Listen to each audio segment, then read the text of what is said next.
Ishomereri okuza kuhangura empakezi rahangwire no bubonero 18 kandi ishomereri na Kivu Primary School rigizero mwanya gwa kabiri no bubonero 18 ishomereri ya Clevers College Junior School rigizero mwanya gwa kashatu no bubonero 23 ogisiro n'ishomereri ya Stella Maris Primary School rigizero mwanya gwa kana no bubonero 1022. And the first position with 1080, second position is Nachivu Primary School.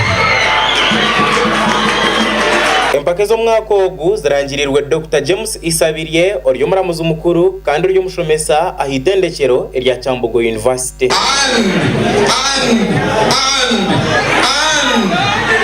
the champions of the Uganda National Schools Music, Dance and Drama Festival 2023 with 1080 marks is Buganda Road.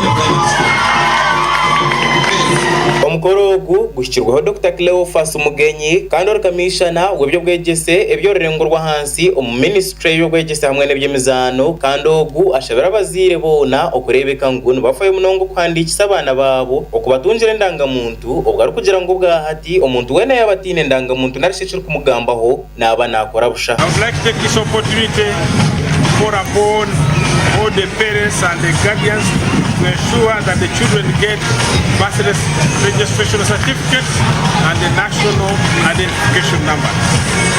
These documents are critical because they are going to be used at every stage of the learner in our education system, as well as accessing other services. Ogu ayonjire yashaba bakuru b'amashomero bona na munonga gagabantu buntu okufayo munonga okurebeka ngu nibegesa MDD narishi ebyo kweshongora okuzina hamwe no kuhimba byeshongoro ahandengo zona ahakubebi nibigita cyango ahamagara gabeji. Additionally, MDD trains learners to be attentive, focused, patient, orderly, obedient, accurate, reasonable, and creative, which are the key skills in personal development and living with others in society. Ruth Kavuma oryomujwekerwa wa mukuru w'ekitongore ekyanira yashaba bakuru b'amashomero abazire hamwe n'abeji okufayo munonga okurebeka ngu nibegisishomo erya MDD. During my good old days I used to dance those things.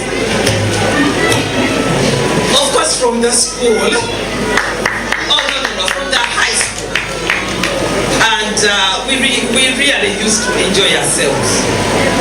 And I'm sure that participants have also enjoyed themselves. To the participants, the problem is I'm having you.